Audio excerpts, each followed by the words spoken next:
Este es un podcast de RPP. Mi novela favorita.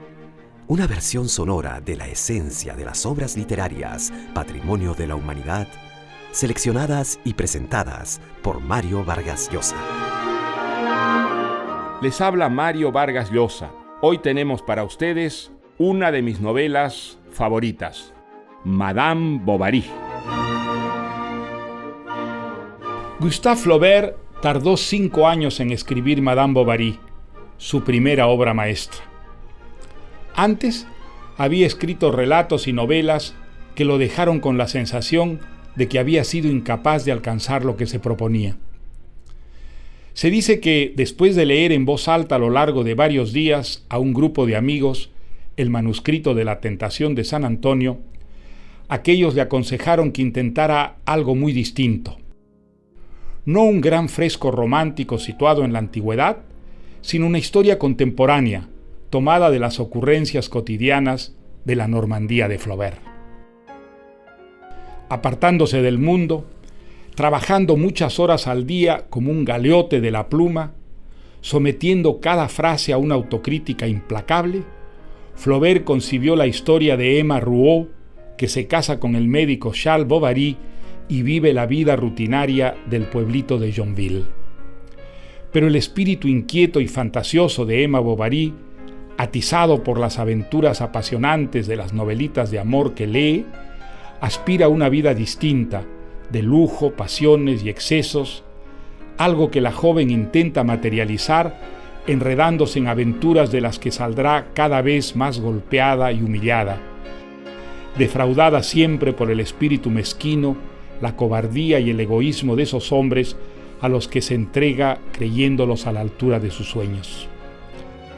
Al final, Madame Bovary, derrotada una y otra vez por esa realidad sórdida, opta por el suicidio. Para muchos, Madame Bovary inaugura la novela moderna y sienta las bases de la gran revolución narrativa del siglo XX. Hasta Flaubert, la novela era considerada un género plebeyo, a diferencia de la poesía, donde la belleza del lenguaje alcanzaba su máxima expresión. Flaubert se empeñó en que la prosa narrativa tuviera también la excelencia artística de la poesía, y dio un método de trabajo según el cual una frase alcanzaba la perfección si pasaba la prueba musical, es decir, si al ser leída en voz alta, encantaba al oído. Si algo chirriaba en ella, el pensamiento era confuso o incorrecto, y por lo tanto la frase debía ser rehecha de principio a fin. Eso hace que Madame Bovary nos parezca un objeto en el que nada falta y nada sobra, como en una sinfonía de Beethoven, un cuadro de Rembrandt o un poema de Góngora. Yo leí Madame Bovary en el verano de 1959 al llegar a París. Nunca me había ocurrido antes, ni me ha ocurrido después, que un libro absorbiera mi atención de tal manera que me pasara horas de horas prendido de él, olvidándome de comer y de todo, hasta que me rindió la fatiga y caí dormido. Pero al despertar seguí leyendo, devorando esa historia, una de las más conmovedoras y mejor concebidas y escritas de la literatura. Y ahora dejo con ustedes a Madame Bovary. Estamos en Francia. No en París, sino hacia el norte, en Normandía, un pueblecito de tantos. Allí vive la familia Bovary. Después de muchos esfuerzos y gracias a su empeño más que a su talento, el joven Charles Bovary ha cumplido el sueño de su madre recibiendo el título de oficial de sanidad. Charles no es un hombre enérgico y permite que su madre decida a dónde va a ejercer su profesión y con quién se va a casar. Madre, esa mujer es fea, seca como un palo y con tantos granos en la cara. Pero la madre insistió tanto que Charles se mudó de las manos de su madre a las de la viuda Dubuc, quien pasó a ser su nueva ama y señora. Le abría las cartas, le seguía los pasos y se quejaba de los nervios. No soportaba la soledad y celaba a su marido sin ningún motivo. Así estaban las cosas el día en que Charles fue requerido de urgencia en la hacienda de Le Bordeaux. El patrón se había roto una pierna. Buenos días, señor Rouault. Y mientras Charles atendía la pierna del adolorido señor Rouault, no dejó de observar a su hermosa hija, la joven Emma, su porte, su elegancia, la delicadeza de cada uno de sus movimientos y esos ojos suyos que, aunque castaños, parecían negros debido a sus largas pestañas. Lucía un cutis muy pálido como de porcelana y en bello contraste con esos largos cabellos casi azulados. Charles regresó a visitar al enfermo varias veces, pero cuando su esposa se enteró de la existencia de una joven soltera en esa hacienda, le armó tremenda batalla en casa. ¡No! ¡No, por favor, no!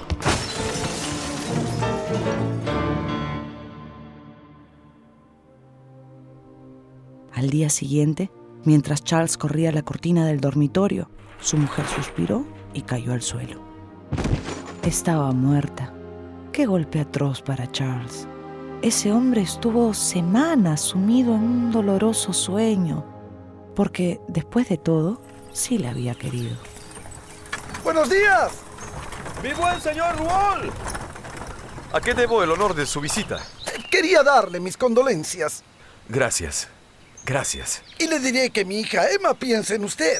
Y dice que usted la olvida. Vamos, anímese y visítenos, señor Bovary.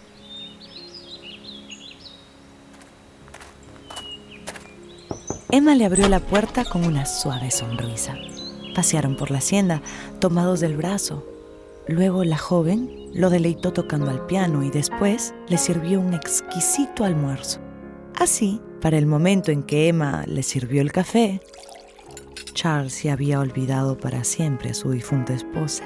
Es tan bella, parece una parisina. ¿Y si me casara? Oh, si me casara otra vez.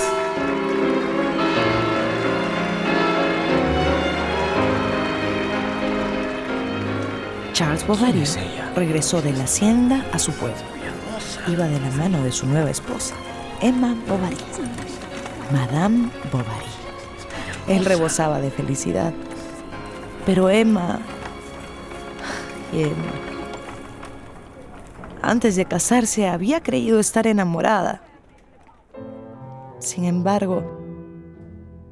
¿Dónde están las cartas apasionadas? Los caballos reventados yendo en busca de la amada. ¿Dónde están los bosques sombríos en los que amantes sin miedo ninguno se hacen juramentos? ¿Dónde están las lágrimas y las risas y los besos furtivos? ¿Dónde? Yali, querida Yali, ¿acaso un hombre no debe conocerlo todo? Iniciar a la mujer en la pasión, en los refinamientos de la vida y de la alcoba. Pero este marido no sabe nada, no enseña nada, no desea nada. Y parecía que todo estaba consumado, que todo iba a seguir igual por siempre hasta que, a finales de septiembre, los Bovary fueron invitados al palacio de Beaupiessard, a casa del marqués de Amberville, que era paciente de Charles. A Madame Bovary tanto lujo le producía palpitaciones. Ella estaba allí, junto a estas gentes que habían vivido en la corte y que se habían acostado en lechos de reinas. A las 3 de la mañana, cuando comenzó el palacio, fue el inicio de las extravagancias de Madame. Primero empleó una joven huérfana llamada Felicidad y la educó para que fuera su doncella. Escucha bien, querida. Nunca debes entrar a la habitación sin antes tocar a la puerta. Sí. Sí, madame. Esa es la manera correcta de contestar, Felicidad. Sí, madame. Pasado un tiempo, el recuerdo de aquel baile se fue esfumando, pero a Madame comenzó a irritarle su vida entera. Madame abandonó la música. ¿Para qué tocar? ¿Quién escucharía? Dejó en el armario las carpetas de dibujo y el bordado. ¿Para qué? ¿Para qué? La costura le irritaba. ¿Y los libros? Ya lo he leído todo. Madame se quejaba continuamente del pueblo de Tost, y Charles imaginó que la neurastenia de su esposa tenía su origen en alguna influencia local. Era necesario mudarse. ¿Pero a dónde? Se enteró de que había un pueblo llamado Yonville-l'Abbaye, cuyo médico acababa de marcharse. Emma comenzó a empacar inmediatamente. El pequeño pueblo de Yonville tiene un hermoso río que abastece las extensas tierras de cultivo. La iglesia está a la entrada de la plaza, rodeada por el pequeño cementerio abarrotado de sepulturas. También encontramos allí la posada, la alcaldía y el lugar más llamativo de todo Yonville, la farmacia del señor Homais. Y a este pueblo llegó el doctor Bovary con su bella esposa Emma. Homais, el farmacéutico, le ofreció sus respetos a la pareja. La señora estará un poco cansada, seguramente. Mucho gusto, madame. Doctor, soy Léon Dupuy, practicante del notario Guillamón. Encantada, monsieur. Se había acercado a darles la bienvenida un joven con aspecto de serio y recatado, pero muy apuesto.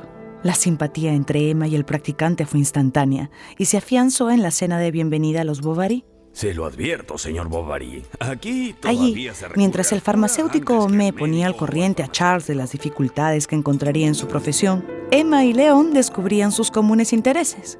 Espectáculos, títulos de novelas, bailes nuevos. Nunca, hasta entonces, Léon había hablado durante 2 horas seguidas con una mujer. Él era por lo general tímido y la gente de Yonville apreciaba la corrección de sus modales. Sin embargo, Léon Dupuy se consideraba indigno de vivir en aquel pueblo. Sus mujeres eran aburridas y de conversación limitada. Sus hombres eran toscos, obtusos y de un trato insoportable. Pero sobre este fondo tan vulgar, aparecía ahora la distinguida Emma. Nuestro querido Léon se había enamorado.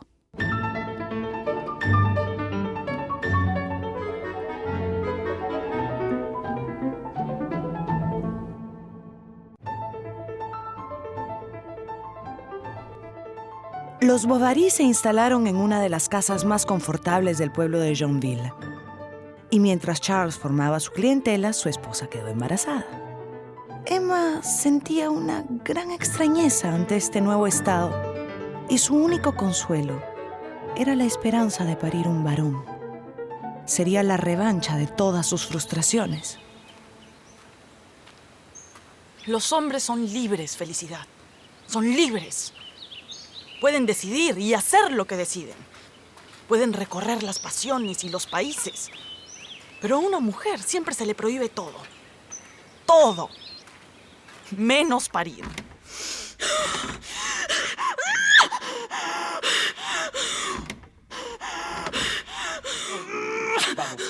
Madame empezó la labor de parto un domingo en la tarde.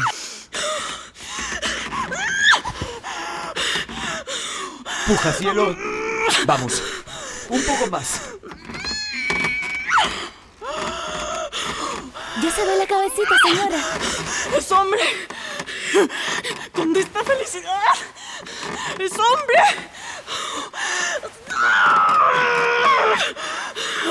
Dime que es hombre. ¡Ya está! ¡Eso es! Por Dios, que sea hombre. ¡Es hombre! Es una hermosa niña.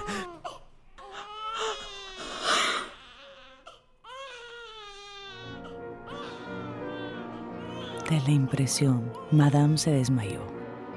Y solo 6 semanas después sintió deseo de ver a su niñita, a quien había dado a criar a la mujer del carpintero. El señor Léon la acompañó en este paseo, y a su regreso ya todo el pueblo comentaba que había algo entre ellos dos. Y Léon daba motivo, porque se lo veía, pues, muy enamorado. Pero él no encontraba la manera de declararle su amor a su amada.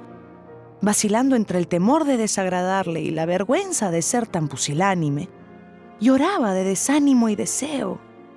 Tomaba decisiones enérgicas, escribía cartas que luego rompía, se señalaba fechas para declararse que luego iba retrasando. Y toda resolución desaparecía cuando llegaba a estar en presencia de Emma. Madame, por su parte, lo encontraba absolutamente encantador. ¿No estará enamorado, Felicidad? Por supuesto. ¿Pero de quién? Pues de usted, madame. ¿De quién si no? ¿Qué dices, Felicidad? ¿Acaso no ha notado cómo la mira? Y sus constantes visitas, sus atenciones. ¿Cómo se sonroja cuando usted le dice algo cariñoso? Es cierto. Cierto. Está enamorado de mí. El corazón de Madame dio un vuelco. Esa misma tarde mandó a llamar al señor Lheureux, dueño de la tienda de novedades. Era hora de renovar el guardarropa. El hábil vendedor, ni bien entró a casa de Madame, empezó a quejarse. Me apena mucho no haber merecido hasta ahora su confianza, Madame. Usted solo tiene que pedir y yo me encargo de traerle lo que desee. Ya me pagará. Sin prisa, cuando usted quiera. Con las señoras siempre me he entendido. Siempre. Con todas menos con la mía, claro está. Se había iniciado una peligrosa relación comercial, pero Madame todavía no era consciente de eso. Su atención estaba puesta en el señor Léon Dupuy. Ahora, Emma fingía frialdad y distancia. Y él se desesperaba. Pobre chico, pensaba ella. ¿En qué le habré disgustado? Se preguntaba él. Y al verla actuar como la perfecta esposa y ama de casa, Madame Bovary le pareció tan virtuosa y tan inaccesible que abandonó toda esperanza. Pero la verdad era otra. La recatada Emma ocultaba su propio tormento. Estaba enamorada de León. Usted lo está alejando demasiado. es que no debo amarlo, Felicidad. No es correcto, no es posible. Si sigue así, tal vez lo pierda para siempre. Felicidad no se equivocaba.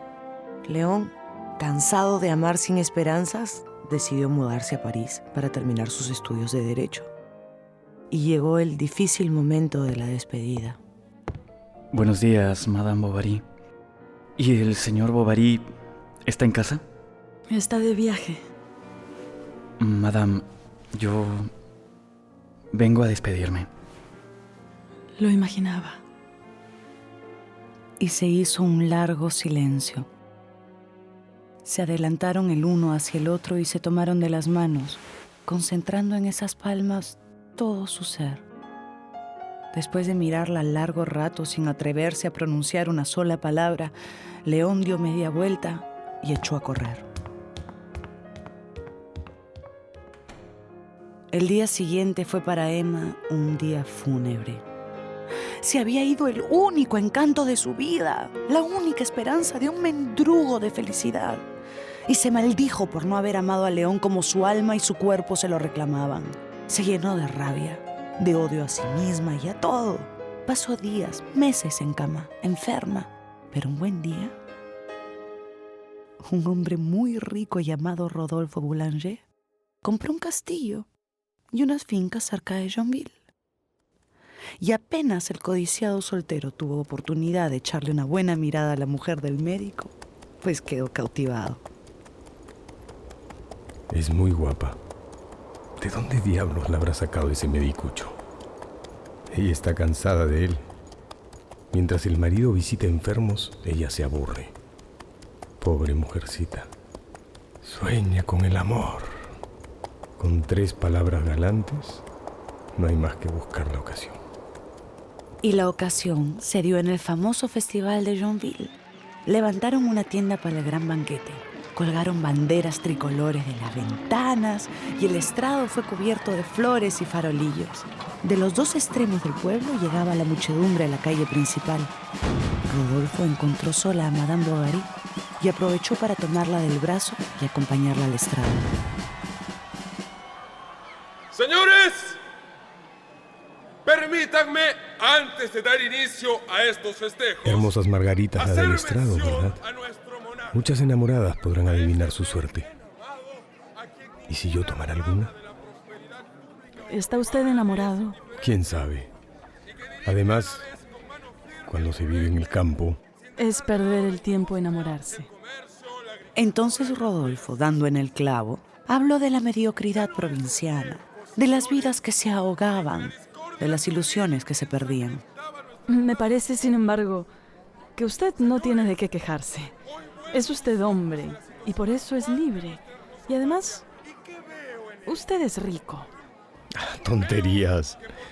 Pero no deberían verla a usted conversando conmigo. Con mi mala fama... No, usted se calumnia a sí mismo. Pero es cierto, tengo una pésima fama. Es que juzgan mal a esta alma atormentada solo porque se precipita en toda clase de fantasías, de locuras, porque está siempre en busca de la felicidad. Nosotras las mujeres ni siquiera tenemos la posibilidad de buscarla. Triste privilegio de aquellos hombres que la encuentran. ¿La encuentran alguna vez? Sí, cuando encuentran el amor. Y con estas palabras, Rodolfo posó su mano sobre la de Emma. Pero ella retiró la suya rápidamente. ¿Dónde encontrar, en efecto, más patriotismo que en el campo, más entrega a la causa pública? Y dale, los deberes. ¿Qué demonios? El deber es atreverse a sentir lo sublime, a amar lo bello, a no aceptar los convencionalismos de la sociedad. Y Rodolfo pasó a hablarle de las afinidades, explicándole cómo las atracciones irresistibles tenían su origen en alguna existencia anterior. Por ejemplo, nosotros, ¿por qué nos hemos conocido? ¿Qué azar lo ha querido? Esta vez, cuando Rodolfo le tomó la mano, Madame no la retiró. Y pronto sus dedos se entrelazaron, hasta que, terminada la ceremonia, la gente se dispersó. Y Madame tuvo que regresar a la rutina de su vida, trastornada por las palabras de Rodolfo. Pasaron 6 semanas antes de que Rodolfo Boulanger le hiciera por fin una visita a Madame Bovary. He tenido preocupaciones, Madame, y he estado enfermo. ¿Grave? Bueno, no, pero la verdad es que no he querido volver a verla. ¿Por qué no? ¿No lo adivina usted, Madame Bovary? Todo el mundo la llama de esa forma, pero ese no es un nombre, es el nombre de otro. Y repitió. De otro. ¿Qué dice usted, señor? Debo confesarle que pienso en usted continuamente. Perdón, no debí. Bien, la dejo. Me iré tan lejos que no volverá a escuchar de mí. Y sin embargo, hoy no sé qué fuerza me ha empujado hacia usted. Pero no se lucha contra el cielo. Uno no puede ni debe resistirse a la sonrisa de los ángeles. Qué bueno es usted. No, es que la amo. Eso es todo. La amo. ¿Usted lo duda? Dígamelo. Una palabra, una sola palabra y me marcho para siempre. Pero en ese momento entró el marido. Entonces Rodolfo aprovechó para sugerirle al buenote de Bovary lo beneficioso que sería para la salud de Madame salir a montar caballo. Él mismo se ofrecía a prestar el animal y acompañarla. Con la aprobación del médico salieron a caballo Rodolfo y Emma y se apearon junto al río. Allí, pues los cumplidos del señor Boulanger fueron volviéndose más atrevidos. La deseo, Emma. La deseo con locura. Por favor, cuide sus palabras, caballero. Me ofende. ¿Le ofende que la ame? Recuerde que soy casada. ¿Y qué? ¿Y qué? ¿Acaso no estamos hechos el uno para el otro? Pues no. No. Eso es imposible. Vamos. No me diga que no siente lo mismo que yo. Hago mal. Soy una loca escuchándolo. ¿Por qué, Emma? No me prive de su amor, se lo ruego. Este encuentro estaba escrito en nuestros destinos. Venga a mí. Soy suyo. Madame ya estaba rendida cuando el señor Rodolfo Boulanger la tomó entre sus brazos. Ella inclinó hacia atrás su blanco cuello, dilatado en un suspiro, y luego, casi desfallecida, deshecha en llanto y temblando de deseo, con un largo estremecimiento y tapándose la cara, se le entregó, por fin, junto al río.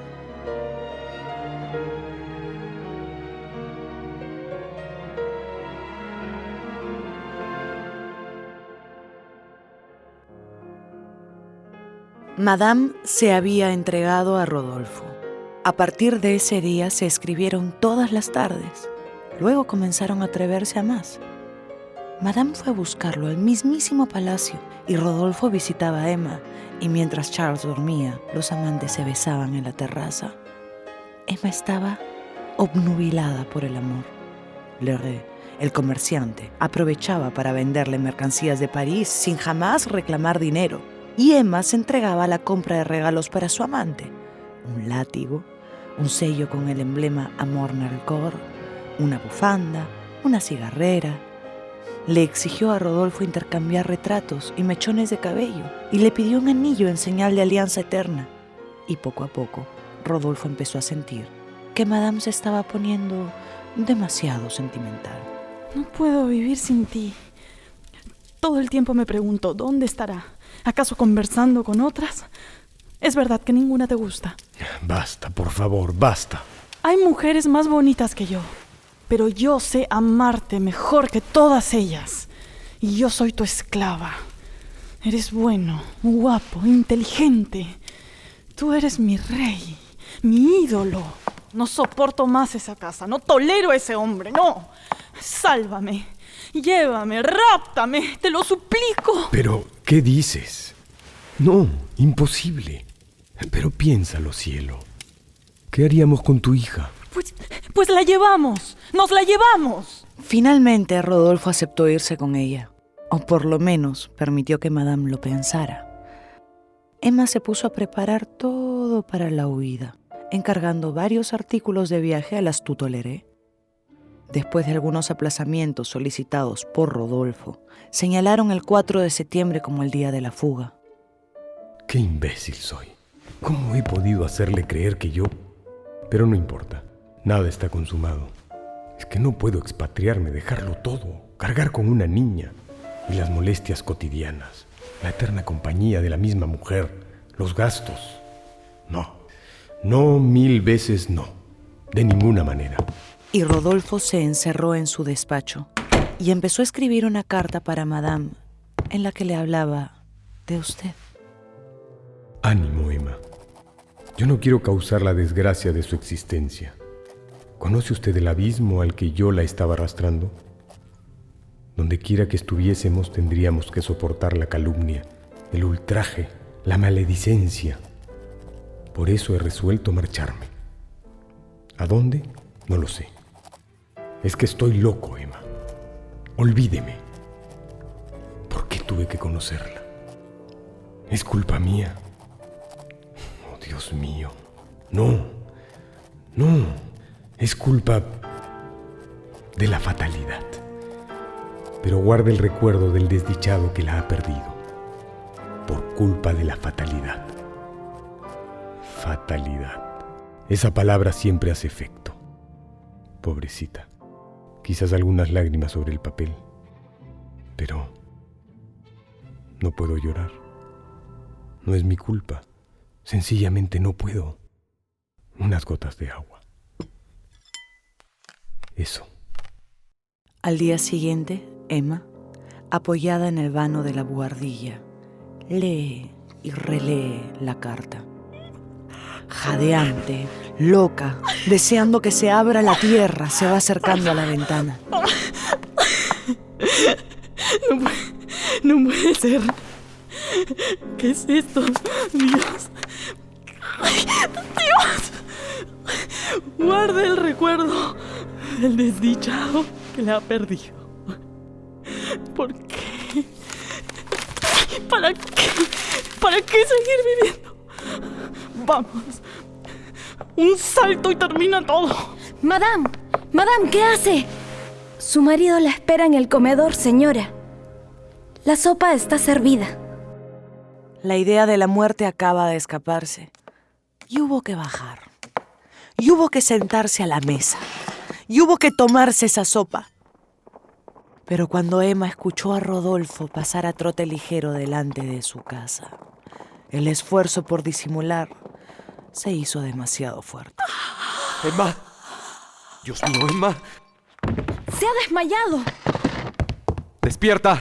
Amor mío, despierta.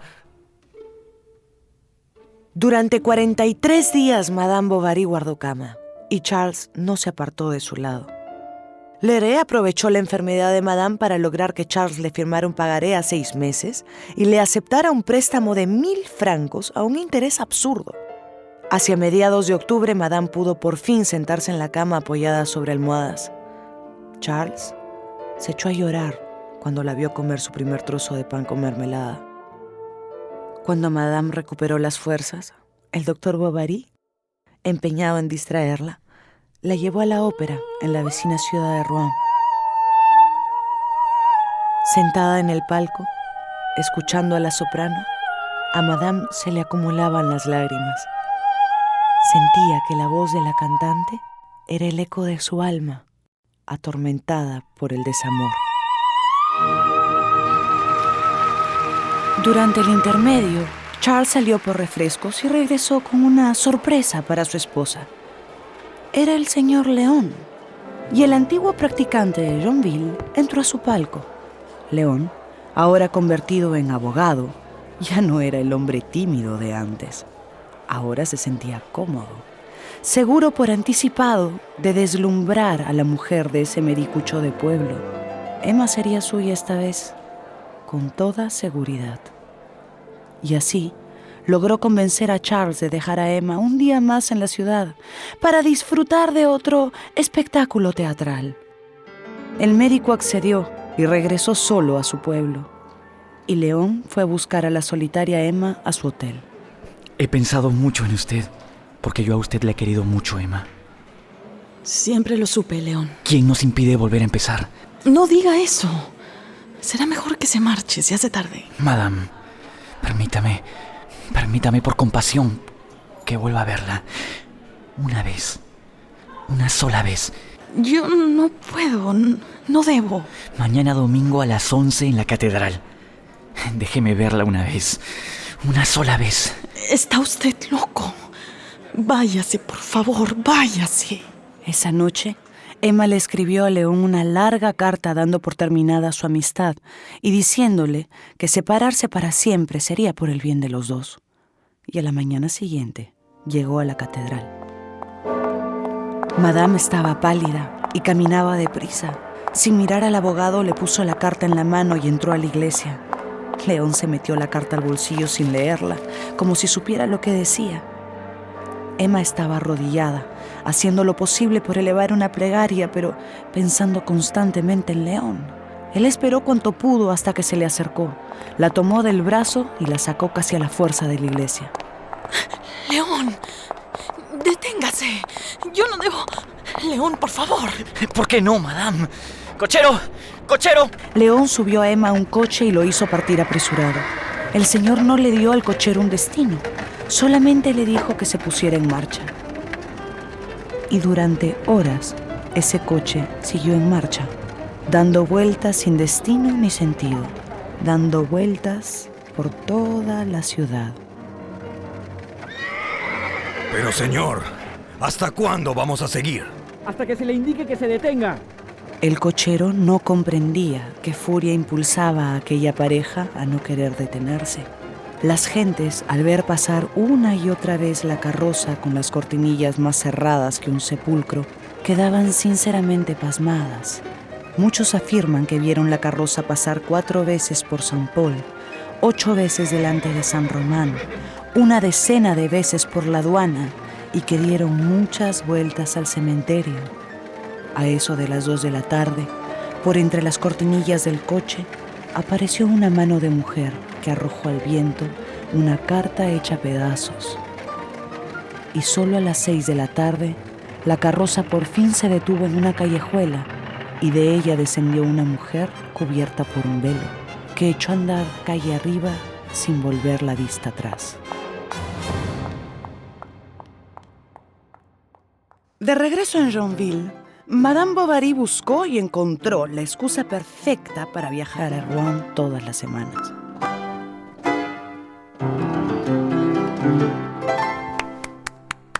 ¡Bravo, querida! Muy bien. No, Charles, me sale todo tan mal. Tengo los dedos entumecidos. Tendría que tomar lecciones. La señorita Lempereur da clases, pero vive en Rouen. ¿Y tú crees que 20 francos por clase es demasiado? Madame pudo visitar a su amante una vez por semana, los jueves. León la esperaba ansioso en un discreto hotelito. Dios mío, qué abrazos, qué besos profundos al encontrarse. Y luego se precipitaban las palabras, las confidencias. Ellos parecían unos eternos recién casados disfrutando de una interminable noche de amor. Pero al sentirla tan experimentada, el abogado tuvo que pensar que él no era el primer amante en la vida de Madame. Y lo que antes tanto le encantaba, ahora comenzó a asustarlo. Y si a eso le sumamos el desgaste natural de toda relación, pues en pocos meses Emma volvió a encontrar en el adulterio todo el aburrimiento que había experimentado en el matrimonio. No soy feliz. Me he dado cuenta. Nunca lo he sido. ¿Por qué dice eso, Madame? ¿Ya no quiere al señor León? Lo quiero, sí, lo quiero. Pero, no sé, a veces siento que los mejores besos no dejan en los labios más que el deseo de una voluptuosidad aún más fuerte. Y que uno nunca queda satisfecho. De nada. Y en estas divagaciones andaba absorbida mientras gastaba en todo tipo de excentricidades. Y los pagarés siempre se vencían. Llegaron los reclamos. Emma vendió sus guantes, algunos sombreros, algunos adornos de la casa y algunas joyas. Con eso pagó algunos pagarés. Pero luego se volvió a empeñar. Hasta que un día, al volver a casa, un día jueves, pues encontró a Felicidad, la sirvienta, muy alterada. Señora, le llegó este papel. En virtud de traslado en forma ejecutoria de una sentencia requiriendo en nombre del rey, la ley y la justicia a Madame Bovary en un plazo... ¿Qué? Pagar la suma total de 8.000 francos, el embargo por vía ejecutiva de sus muebles, enseres y efectos. Pues, ¡felicidad! ¡Nos embargan! ¡Nos quitan todo en 24 horas!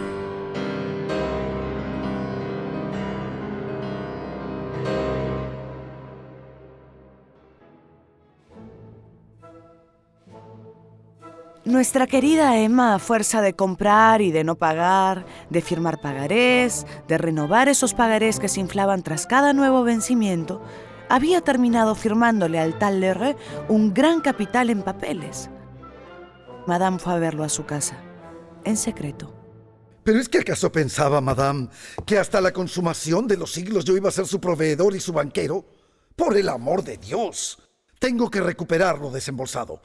Seamos justos. El tribunal lo ha reconocido. Se lo ruego, señor Lerre. Unos días más. No, señora. Y déjese de lagrimitas. Señor, se lo suplico. Por lo que más quiera, sea bueno. Mire que yo podría... Y Madame apoyó su linda mano sobre la rodilla del comerciante. ¿Está tratando usted de seducirme, señora? ¡Márchese de mi casa ahora! ¡Fuera de mi vista, Madame! ¡Es usted un miserable! Al día siguiente, apenas Charles salió a atender un paciente, Madame Bovary tomó la carroza a Rouen. El abogado León tenía que ayudarla. Estás loca. Todavía soy apenas un practicante. ¿De dónde voy a sacar tanto dinero? Pensé que me querías. Que estabas dispuesto a todo por amor. Está bien. Lo intentaré. Tengo un buen amigo, Morel. Es hijo de un negociante muy rico, ¿te parece? Sin embargo, si no he llegado a las 3, no me esperes, querida mía. Tengo que irme, perdona. Adiós. León no regresó a las 3. Y para las 5, Emma ya estaba de vuelta en Yonville. Su marido ya debía estar al tanto de la situación. Tal vez ya se habían llevado todos sus muebles, sus ropas, todo. ¡Ah, la vergüenza! ¡La terrible vergüenza! Por la plaza pasarían las carretas llenas de sus muebles y todos podrían reconocer sus faldas, los adornos de su salón. No podía regresar a su casa. Temblaba, estaba pálida, con los ojos repletos de lágrimas. ¿Y ahora qué hacer? ¿A dónde huir? Y de golpe apareció el recuerdo de Rodolfo Boulanger. Él la ayudaría. Solo él puede salvarla, porque él sí la ama. ¿Qué le voy a decir? Ay, ¿por dónde empezaré? Ahora Madame se interna en el bosque. Reconoce el camino. Allí está, en lo alto de la colina, el bellísimo castillo de su amado. Ya en el interior, la memoria no la traiciona. Allí está la amplia escalinata, el corredor larguísimo, las numerosas habitaciones en hilera y ahí, al final del pasillo, está el gran dormitorio de su antiguo amante. Rodolfo, junto al fuego, toca el piano.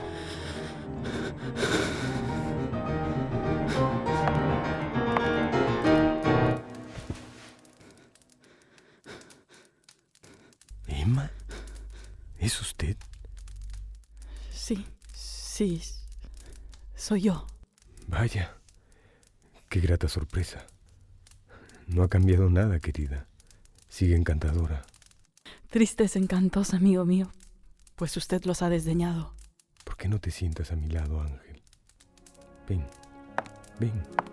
Emma se sienta en su regazo.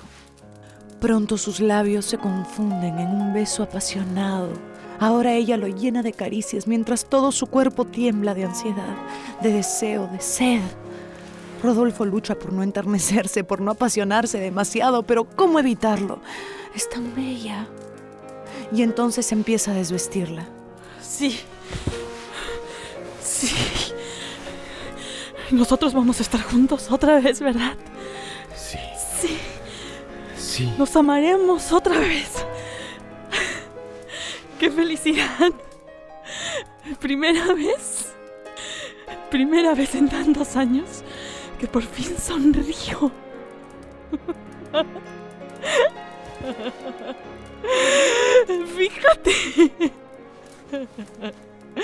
Fíjate cómo me río.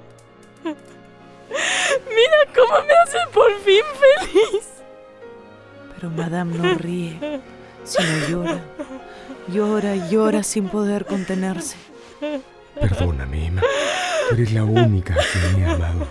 He sido un imbécil, un malvado. Te quiero. Te querré siempre. No. ¿Por qué lloras? ¿Qué tienes, ángel mío? Dímelo. ¿Qué tienes? ¡Estoy arruinada, Rodolfo! ¡Arruinada! Nos van a embargar hoy mismo. Necesito 8,000 francos. Solo pierdo todo. Mi marido colocó toda su fortuna en casa de un notario y el notario se ha escapado. Y los clientes que no pagan, pero tendremos dinero más adelante. Yo te juro que pagaremos hasta el último centavo. Lo siento, señora. No tengo ese dinero.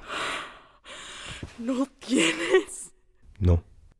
¡No tienes! No lo tengo.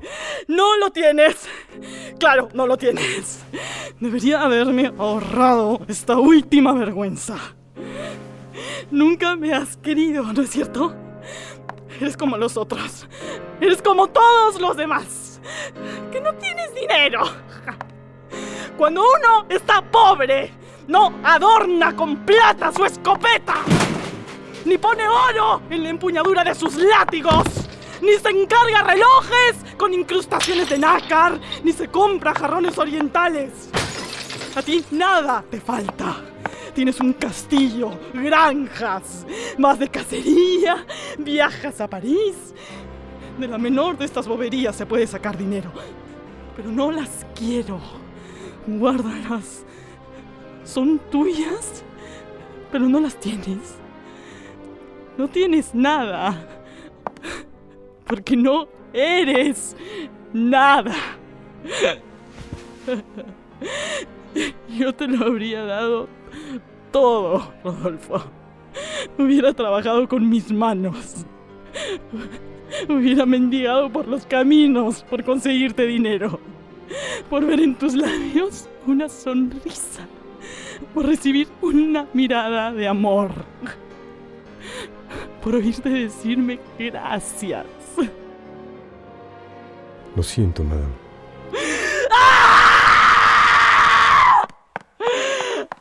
Emma huye del castillo. Se topa con la maleza y cae. Se levanta, Vuelve a correr y a caer y a correr hasta quedar casi sin aliento, sin más conciencia que los latidos de su corazón. Presa de un ataque de locura, Emma Bovary ya no sufre por el dinero, por el embargo, por la vergüenza. Sufre porque su corazón ya no puede resistir más decepciones. Ya empieza a caer la noche, cuando Madame llega jadeante a la plaza del pueblo. Camina a la farmacia del señor Homais. Por la ventana observa a Justino, el joven ayudante del boticario. ¡Justino!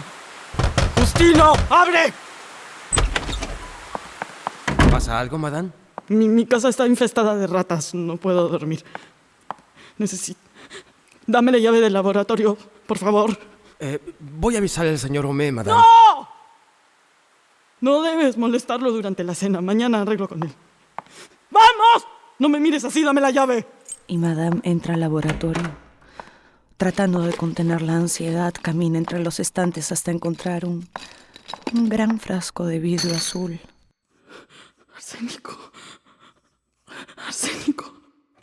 Emma arranca la tapa, mete la mano en el frasco y saca puñados, varios puñados de polvo blanco, y se los va tragando, uno a uno. Dios mío, ¿qué hace? ¡Quieta, madame! ¡Madame, no siga! ¡Calla! Madame. ¡Silencio! Madame. ¡Podrían culpar a tu patrón!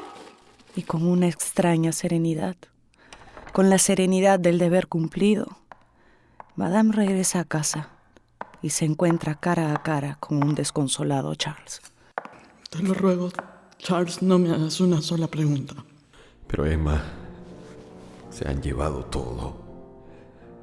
Los muebles, los adornos, tus ropas.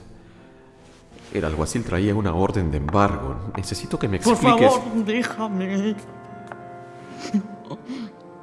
Déjame. Emma sube hasta su habitación sin mirar atrás y, recostada en su cama, se dispone a morir. Al poco tiempo, el arsénico comienza a hacer efecto.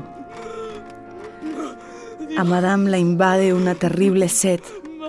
Luego no puede contener los gritos de dolor y las náuseas.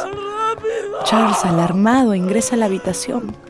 El terror se apodera del médico al ver a su esposa sufriendo esos espasmos, con los ojos inyectados y una tonalidad verdosa en la piel. ¡Por mío! ¿Qué has hecho? ¿Qué has comido? Contesta. Contesta, por Dios, contesta. Arsénico. Es arsénico. ¿Envenenada? ¿Envenenada? ¿No eras feliz? Es culpa mía. Emma, he hecho todo lo que he podido. Todo lo que ha estado en mis manos. Verdad, eres un buen hombre. Pero Charles ya no escucha. Sale corriendo en busca de ayuda. Mientras tanto, Emma pide a Felicidad que le traiga a su hija. Entre sollozos se despide de la asustada criatura que ve a su madre como la encarnación de un fantasma. El cura del pueblo le da los santos óleos a Madame, que ahora tiene todos los miembros crispados y el cuerpo cubierto de manchas oscuras. El pulso se le escapa como una cuerda de arpa a punto de romperse. Luego jadea rápidamente. La lengua entera se le sale por completo fuera de la boca. Sus ojos giran, mientras una tremenda aceleración de sus pulmones agita sus costillas que la sacuden furiosamente. Y de pronto, el silencio.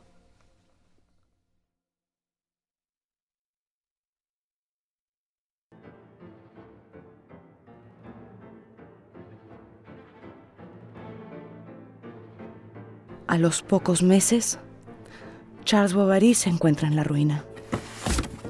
Y una noche, mientras busca en todos los rincones de la casa un papel para escribir unas felicitaciones al joven Léon Dupuy por su reciente nombramiento como notario y sus próximas nupcias con una distinguida señorita, pues Charles se encuentra con unas cajas. Están repletas de cartas de amor, recuerdos. y hasta un retrato del distinguido Rodolfo Boulanger. Amantes. Fueron amantes. Al día siguiente, Charles pasa todo el día sentado en un banco de su terraza.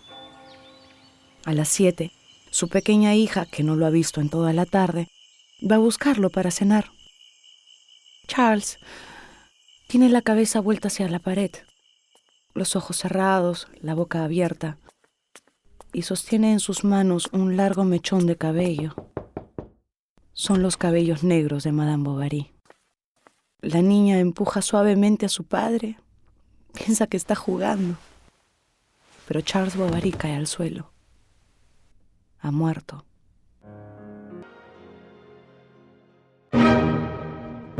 Mi novela favorita, la esencia de las más grandes obras literarias de la humanidad, seleccionadas y presentadas por Mario Vargas Llosa. Con Karen Spano, Wendy Vázquez, Javier Valdés y Bruno Odar. Adaptación de Mariana Silva Irigoyen. Dirección general, Alonso Alegría. Es una producción de Grupo RPP del Perú. Escucha más capítulos como este y otros podcasts en RPP, sección podcast.